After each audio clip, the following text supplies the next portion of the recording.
The lake was developed and began filling up in 1963, and I spoke with my parents about the early days of that. You had the Catawba River, and they were the grocery store of the community, and they would take all the kids that worked in the grocery store down to the Catawba River. And once the lake started filling up, there was a piece of the lake, Lake Cornelius, that filled up first, which is not too far from the Lake Norman YMCA. And they would take the kids down there and water ski on Lake Cornelius.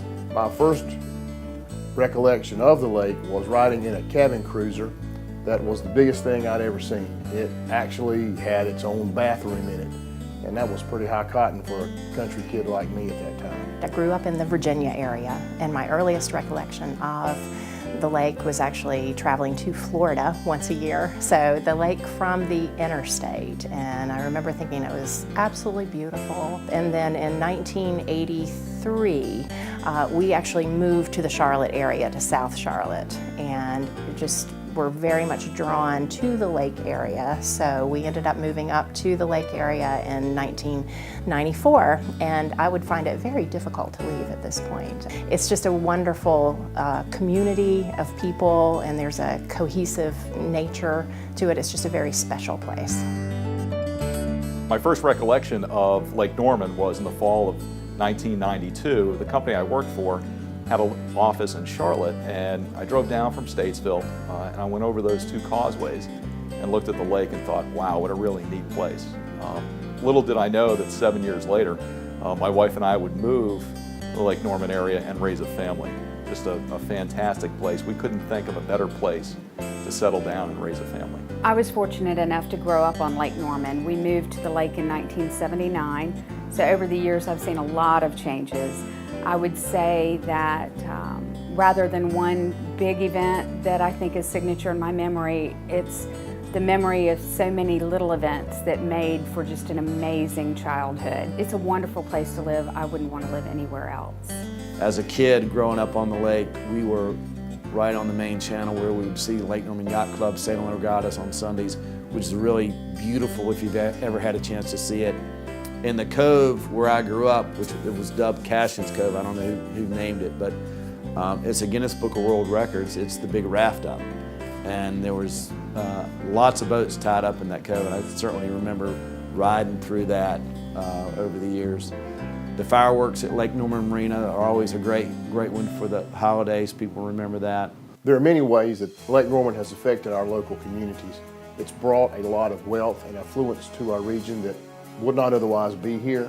The McIntosh Law Firm would be representing a very different type of client. The family farms that existed prior to the lake would most likely still be here in large numbers, and the value of the land that the farmers have would not be realized the way it is today because of the attraction of the big businesses and the subdivisions that the lake has attracted. The lake has impacted the real estate community over the years in numerous ways. I've personally sold homes to people who moved here simply because they crossed 77 and saw the beautiful lake as they passed through our area. So the lake is key to the real estate industry. My business would actually not exist if there was no Lake Norman.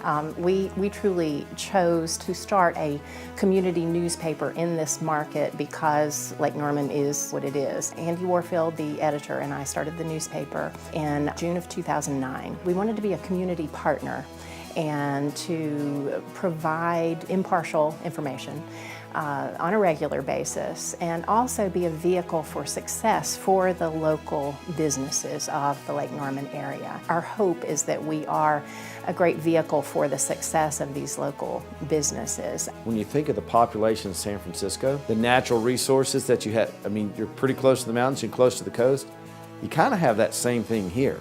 And you've got this big banking community which has grown and diversified its economy out of banking into a bunch of different things. And I think we're going to benefit from that. I have participated in a number of events in the Lake Norman area. The triathlons at Jatan Park come to mind, and also the dragon boat races each spring are great events. But for me, the one that stands out the most is Big Day at the Lake. which, by the way, is celebrating its 10th anniversary this year.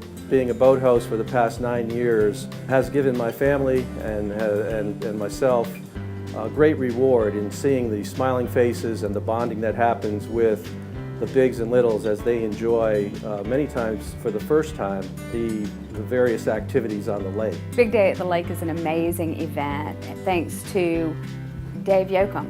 It was his vision, and without that vision, it would never have happened.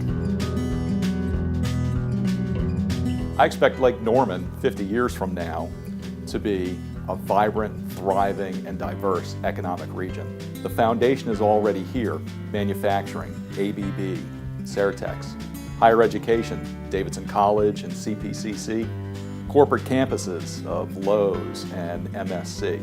I think the sky's the limit for the Lake Norman region. The lake at 100, like most prognostications, I think that the factors that are going to shape that are ones that we neither see nor understand right now.